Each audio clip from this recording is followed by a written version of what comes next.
সবকিছু শুরু হয়েছিল এক সাধারণ চুরির ঘটনা থেকে, কিন্তু কে জানতো এই চুরি খুলে দেবে এমন এক অন্ধকার রহস্যের দরজা যেখানে ভালো মন্দ পাপ পুণ্য সব একাকার হয়ে রয়েছে। তাহলে চলুন শুরু করা যাক লিটল বন লজ।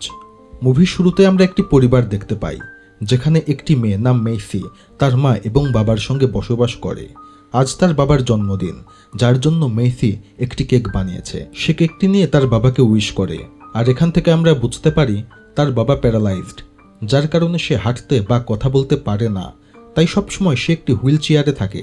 এরপর তার মা এবং মেয়ে দুজনেই জন্মদিন উদযাপন করতে শুরু করে এবং এখানে তার মা তার হাজব্যান্ডকে একটি উপহার দেয়।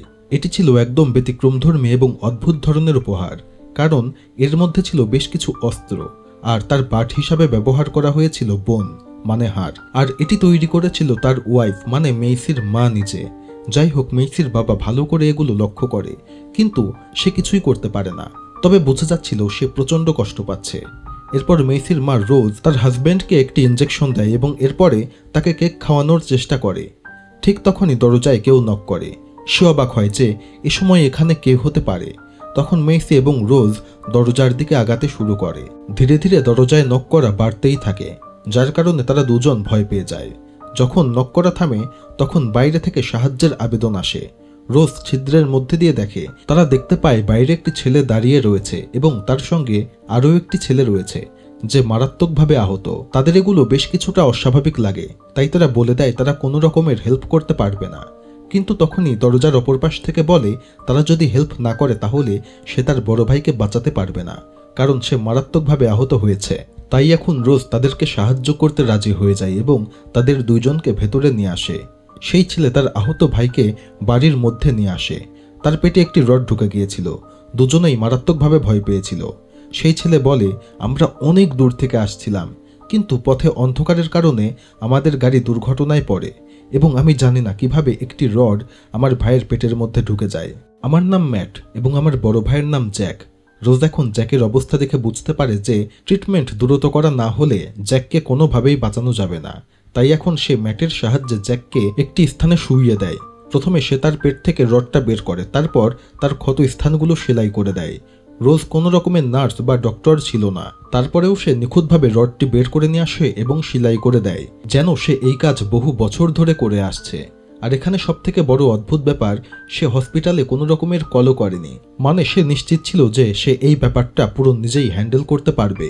যাই হোক, সে এখন ম্যাটকে বলে তোমার বড় ভাই পুরোপুরি বিপদ থেকে মুক্ত, জাস্ট বেশ কিছুটা রেস্টের সময় দরকার, তাহলে পুরোপুরি ঠিক হয়ে যাবে। আর এরপর সে ম্যাটকে নিয়ে খেতে বসে। রোজ এখন ম্যাটকে প্রশ্ন করে, তোমরা কোথা থেকে আসছিলে আর কোথায় যাচ্ছিলে এবং কোন উদ্দেশ্যেই বা যাচ্ছিলে। আর এখানে ম্যাটের কথা স্পষ্টভাবে বোঝা যায় যে সে অটিস্টিক, সে কোনো কথার উত্তরই ঠিকঠাকভাবে দিতে পারে না, আর যে উত্তরগুলো দেয় স্পষ্টভাবেই বোঝা যায় যে সে মিথ্যা কথা বলছে। যাই হোক, এরই মধ্যে জ্যাক চলে আসে আর দেখা যায় সে এখন বেশ ভালো অনুভব করছে। সে রোজকে বলে, অনেক ধন্যবাদ, তুমি আমাকে সময় মতো চিকিৎসা করে আমার জীবন বাঁচিয়েছ। রোজ বলে, কোনো সমস্যা নেই, তুমি আহত ছিলে তাই আমি তোমার চিকিৎসা করেছি। এরপর তিনি জ্যাককে বলে, তোমার ভাই কি কথা বলতে পারে না? আমি তাকে অনেক প্রশ্ন করছি, কিন্তু সে থেমে থেমে উত্তর দিচ্ছে এবং আমার মনে হচ্ছে তার কথাগুলোও মিথ্যা। জ্যাক উত্তর দেয়, তার ছোট ভাই অটিস্টিক, সে অত্যন্ত সহজ সরল, একদম শিশুদের মতো, তাই তার কোনো কথা না ধরাই ভালো। যাই হোক, এরপর খাওয়ার পরে দুই ভাই বিশ্রাম নিতে যায়। তাদের কথাবার্তা থেকে আমরা বুঝতে পারি তারা আসলে চোর। তারা টাকা চুরি করে পালানোর সময় দুর্ঘটনার শিকার হয়েছে, এখন তাদের গাড়ি সেখানেই আটকে রয়েছে। দুর্ঘটনায় জ্যাক আহত হয়, তাই তার ছোট ভাই ম্যাট কোনো ক্রমে সেখান থেকে তাকে এখানে নিয়ে আসে। আর এখন তাদের মনে পড়ে তাদের চুরি করা টাকা এখনও সেই গাড়িতেই রয়েছে। জ্যাক বুঝতে পারে যত দ্রুত সম্ভব সেই গাড়ি থেকে টাকার ব্যাগটি নিয়ে আসতে হবে, কিন্তু সেই গাড়িটি এখান থেকে অনেক দূরে। তার শরীরের এই অবস্থায় সে সেখানে হেঁটে সহজে যেতে পারবে না, তাই তাদের এখন এই বাড়িওয়ালার গাড়িটি দরকার। আর জ্যাক এখানে একটি পরিকল্পনা করে ফেলে। সে তার ছোট ভাই ম্যাটকে বলে, তুমি পাগলের মতো অভিনয় করতে শুরু করো। ম্যাট এখানে তার কথা অনুযায়ী কাজ করতে শুরু করে। তখনই রোজ জিজ্ঞেস করে, কি হয়েছে, তোমার ছোট ভাই এমন করছে কেন? জ্যাক তখন বলে, আমার ছোট ভাইয়ের পছন্দের একটি বই রয়েছে, যেটি অ্যাক্সিডেন্ট করা গাড়িতেই রয়েছে, সেটি ছাড়া আমার ভাইকে কোনোভাবেই শান্ত করা যাবে না। তুমি যদি তোমার গাড়িটা আমাকে দাও তাহলে আমি গিয়ে সেই বইটি নিয়ে আসতে পারি। তবে রোজ প্রথমে না করে, আর জ্যাকের ছোট ভাই ম্যাটি এখানে আরো বেশি কান্নাকাটি করতে শুরু করে। এতে এক পর্যায়ে রোজ তার গাড়িটি দিতে রাজি হয়ে যায়। তবে ডিসিশন নেওয়া হয় যে রোজ এবং জ্যাক তারা দুইজন মিলে সেই বইটি আনতে যাবে। যাওয়ার আগে রোজ তার মেয়ে মেসিকে বলে, তুমি মোটেও এই ছেলের সঙ্গে মানে ম্যাটের সঙ্গে কথা বলবে না। আসলে অদ্ভুতভাবে মেসি আজ পর্যন্ত তার পরিবারের মানুষের বাইরে কারো সাথে কথা বলেনি। মেসি রাজি হয়ে যায় যে সে ম্যাটের সঙ্গে কথা বলবে না। আর অন্যদিকে জ্যাক এবং রোজ দুইজন মিলে সেই দুর্ঘটনাস্থানের দিকে যায়। পথে যাওয়ার সময় তারা তাদের পরিবারের কথা বলে। আর এখান থেকে জানা যায় রোজের একটি ছেলেও ছিল, কিন্তু গাড়ি অ্যাক্সিডেন্টের কারণে তার ছেলে মারা গিয়েছে। অন্যদিকে আমরা মেসিকে দেখতে পাই যে আজ পর্যন্ত এই বাড়ির বাইরের কারোর সাথে কথা বলেনি। তার মন চায় সে ম্যাটের সঙ্গে কথা বলবে, আর এখানে সে ঠিক তাই করে। সে এখন ম্যাটের কাছে চলে যায় এবং তার সঙ্গে কথা বলতে শুরু করে। অন্যদিকে জ্যাক এবং রোজ সেই দুর্ঘটনার স্থানে পৌঁছে যায়। পৌঁছানোর সাথে সাথেই জ্যাক প্রথমে টাকা ভর্তি ব্যাগ নিয়ে নেয় এবং চুপচাপ রোজের গাড়িতে ফিরে আসে। কিন্তু এ সময় আমরা গাড়িতে একটি ডেড বডি দেখি।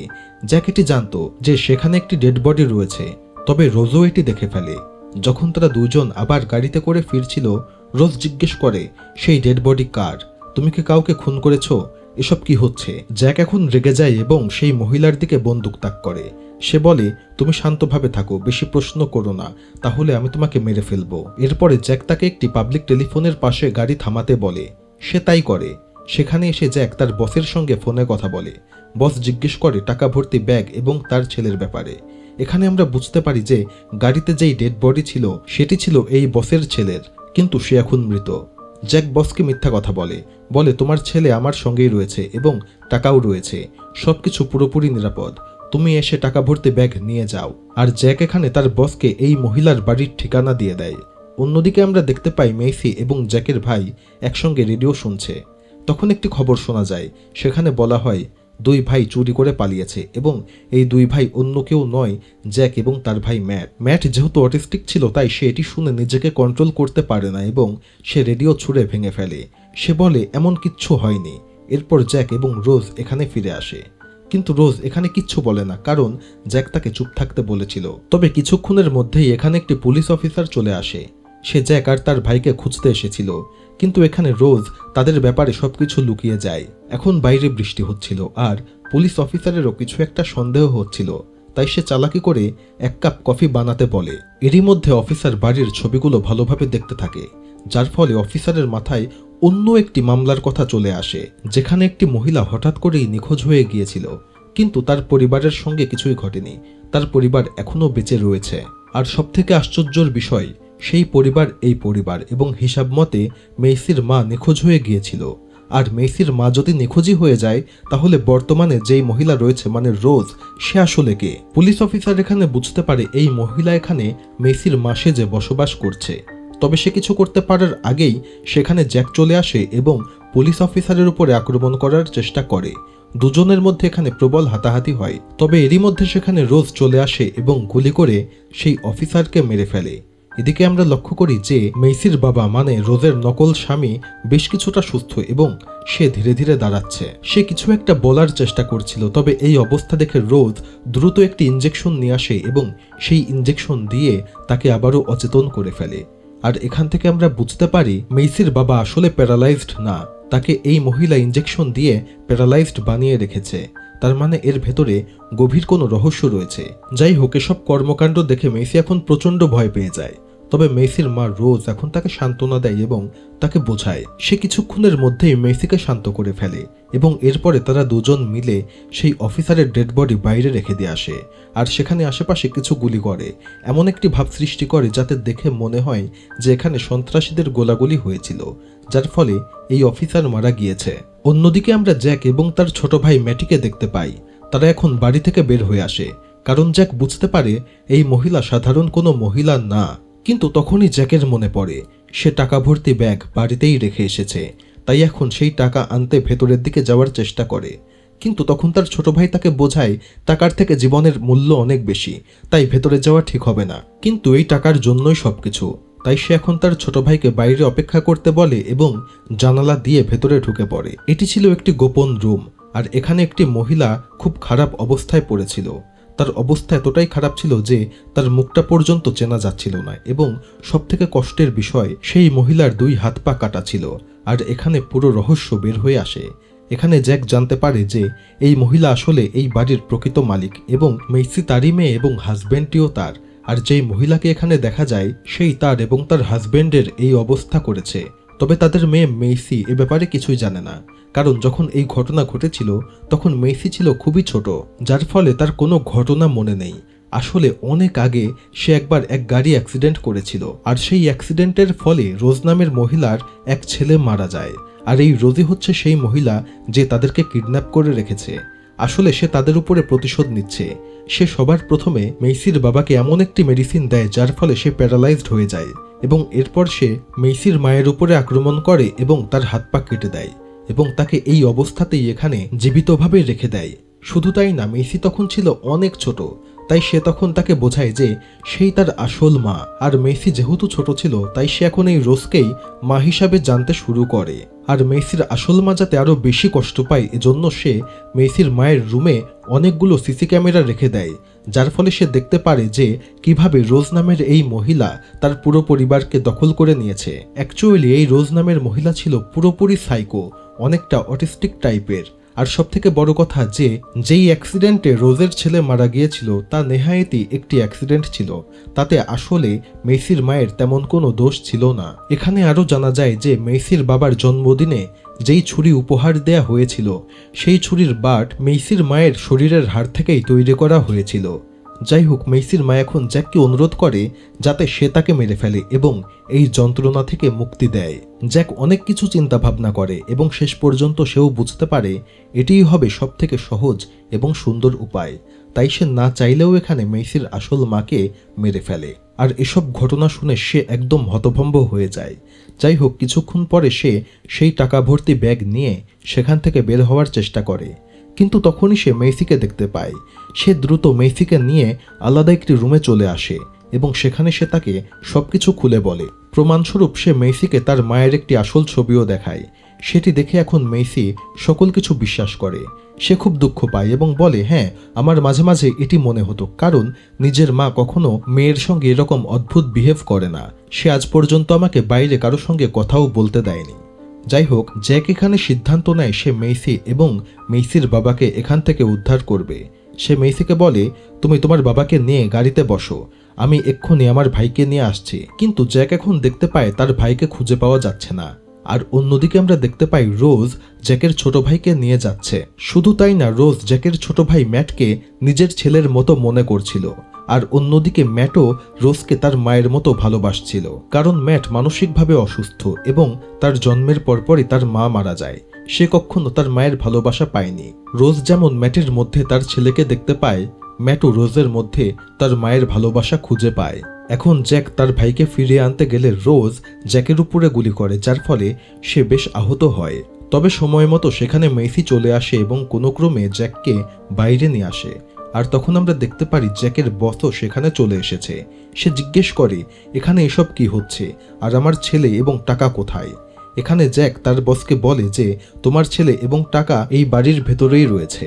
আসলে সে তার বসকে ফাঁকি দেওয়ার চেষ্টা করছিল যাতে সে সেই মহিলাকে মারতে তাকে সাহায্য করে, কিন্তু তার বস বুঝতে পারে যে জ্যাক মিথ্যা কথা বলছে, কারণ সে আসার সময় দেখতে পেয়েছে যে গাড়িতে তার ছেলে মরে পড়ে রয়েছে। আর এখন জ্যাকের বসের মনে হয় এর পেছনে হয়তো জ্যাকের হাতই রয়েছে। তাই সে এখন বলে, আমি তোমাকে আর তোমার ছোট ভাই কাউকে ছাড়বো না। তাই সে এখন জ্যাককে গান পয়েন্টে নিয়ে নেয় এবং সে রোজকে বলে জ্যাকের ছোট ভাইকে তার কাছে ফিরিয়ে দিতে। এমনকি সে জ্যাকের পায়ে গুলি করে এবং ধীরে ধীরে সামনের দিকে এগিয়ে যায়।